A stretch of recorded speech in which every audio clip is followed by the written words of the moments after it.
అదే RTV app వార్తల్ని క్షణాల్లో చదివే అవకాశం ఉంటుంది. ఒక న్యూస్ పేపర్, ఒక టెలివిజన్ ఛానల్ మీ చేతుల్లో ఎప్పుడూ ఉంటాయి. ఇటు కుమారెడ్డి ఈవో గారి ఆధ్వర్యంలో ఈ యొక్క దేవస్థానాన్ని మళ్ళీ ఊరు వైభవం తీసుకురావడమే కాకుండా అనేకమైనటువంటి దాతలతోనూ, ఎందుకంటే ఇక్కడ ఒక విషయం అందరికి చెప్పాలి, కుమారెడ్డి గారి దాతల నుంచి తీసుకురావడం జరిగింది. అంటే గత దశాబ్ద కాలంలో ఎవరూ చేయలేనిది కూడా మా 5 సంవత్సరాల కాలంలో చేయడం జరిగింది. తర్వాత ఈ 5 సంవత్సరాలు రేపు రాబోయే కాలంలో కూడా ఏదైతే దేవాలయానికి అభివృద్ధి చేసుకుంటూ అన్ని సౌకర్యాలు కల్పించేసి చుట్టుపక్కల కూడా ఏదో ఒక కళ్యాణ మండపం ఇవన్నీ కూడా ఆలోచనలు ఉన్నాయి. కొంతమంది ఎక్కడ కూడా ఉంటే వార్త కూడా పిలిపించి జరపాలని ఒక కళ్యాణ మండపాన్ని కూడా ప్లాన్ చేస్తా ఉన్నాము. ఈ యొక్క అధికారులకు ఒక్కటే, మనం చేసేటువంటి ఈ కార్యక్రమం వల్ల ప్రజలందరికీ కూడా ఇది ఒక సేవ చేసుకునే భాగ్యం కలుగుతుంది. మీరందరూ కూడా సొంతంగా మన ఇళ్లలో పెళ్లిళ్ళు ఎట్లా జరిగితే సొంతంగా నిలబడి చేస్తాము, అదేవిధంగా మన అధికారులు దీనికి సంబంధించిన వాళ్ళు కూడా అన్ని శాఖల నుంచి తీసుకుంటాము. ఏ ట్రాఫిక్ ఇబ్బంది లేకుండా, ఎలక్ట్రిసిటీ డిపార్ట్మెంట్ కానీ తాగునీటి సమస్య లేకుండా అన్ని విషయాలలో శానిటేషన్ కానీ ఎక్కడ ఇబ్బంది లేకుండా కూడా ఆదేశాలు ఇవ్వడం జరిగింది.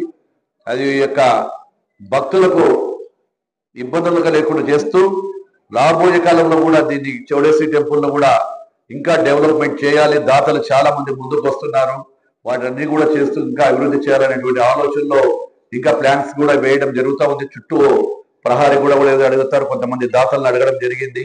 వాటన్నిటిని కూడా చేస్తూ ఉన్నాం. అదేవిధంగా ఈరోజు నా సొంత నిధులతో 12 ప్రభుత్వానికి సంబంధం లేకుండా 12 లక్షల రూపాయలతో వాటర్ ప్లాంట్ కూడా ఓపెన్ చేసేయడం జరిగింది. చాలా కాలం నుంచి కూడా ఇక్కడ భక్తులకు. అదేవిధంగా ఇప్పుడు అక్కడ బస్ స్టాండ్ దగ్గర కూడా ఒక ప్లాంట్ ఉంది, దానికి కూడా ఆలోచన చేస్తా ఉన్నాం. ఊర్లో వాళ్ళకి ఏ విధంగా తీసుకుని పోవాలి పైప్ లైన్ ద్వారా కూడా ఒక ఆలోచన కూడా ఉత్తర ప్రాంతం నుంచి ఇటు రావాలంటే వాళ్ళకి ఇబ్బంది అవుతుంది అనేటువంటి ఉద్దేశంతో గ్రామంలోనే ఆ రోడ్డు మీదకి వచ్చేటప్పుడు ఏదైనా వాళ్ళకు ఉంటే ప్రజలకు ఇబ్బంది కలగొద్దు అని చెప్పి ఇక్కడ నుంచి ఒక ప్లాంట్ అక్కడ పెట్టడానికి లేకపోయినా పైపు ద్వారా తీసుకెళ్లి అక్కడ కూడా ఒకటి పెడతా ఉన్నాము.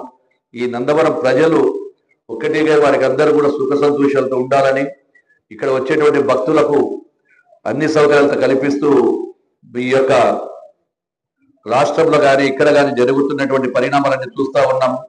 ఇప్పుడిప్పుడే రాష్ట్రంలో ఈ ఎండోమెంట్ డిపార్ట్మెంట్, గతంలో గాలికి వదిలేసినటువంటి డిపార్ట్మెంట్ను ఇప్పుడు మంత్రులు శ్రీ రామనారాయణ రెడ్డి గారు వచ్చిన తర్వాత ప్రతి దేవాలయానికి అనేకమైన వసతులు కల్పిస్తూ అభివృద్ధి చేస్తూ ఉన్నాం. మా మంత్రి గారు రామనారాయణ రెడ్డి గారు, వారితో పాటు ఈ యొక్క టూరిజంలో కింద కూడా దేవాలయాలన్నీ కూడా కర్నూలు జిల్లాలోని దేవాలయాల టూరిజంలో ఒక మార్కుగా పెట్టేసి టేగో టూరిజం దాని కింద పెట్టి ఇటు కర్నూలు నుంచి బయలుదేరితే ఇటు చౌడేశ్వరి దేవాలయము, అటు యాగంటి, ఆ ఊవిలము, బెలూమ్ కేవ్స్, చుట్టుపక్కల మహానంది, శ్రీశైలము, ఆ వచ్చే భక్తులందరూ కూడా ఎక్కడైనా వస్తే 2-3 రోజులలో ఇవన్నీ కూడా చూసుకుని పోయి వచ్చే విధంగా టూరిజాన్ని కూడా డెవలప్ చేయాలనేటువంటి దేవస్థానాలకు వీళ్ళకందరికీ కూడా కల్పించాలి. ఇక్కడ ఉన్నటువంటి దేవస్థానాల ప్రాముఖ్యత తెలిపాలి, దేవాలయాల ప్రాముఖ్యత తెలపాలనే ఉద్దేశంతో కూడా మా గౌరవ ముఖ్యమంత్రి గారు ఆలోచన చేయడం జరుగుతూ ఉంది. త్వరలోనే వాటిని కూడా రూపుదాలుస్తాయని తెలియజేస్తూ ఈ కార్యక్రమానికి వచ్చినటువంటి ప్రతి ఒక్కరికి కూడా హృదయపూర్వక నమస్కారాలు తెలియజేస్తూ మీ దగ్గర సెలవు తీసుకుంటున్నాను. మరిన్ని వీడియోస్ కోసం ఛానల్ ని సబ్స్క్రైబ్ చేయండి, లేటెస్ట్ అప్డేట్స్ కోసం వాట్సాప్ ఛానల్ ని ఫాలో చేయండి అండ్ లింక్ డిస్క్రిప్షన్ లో ఉంది.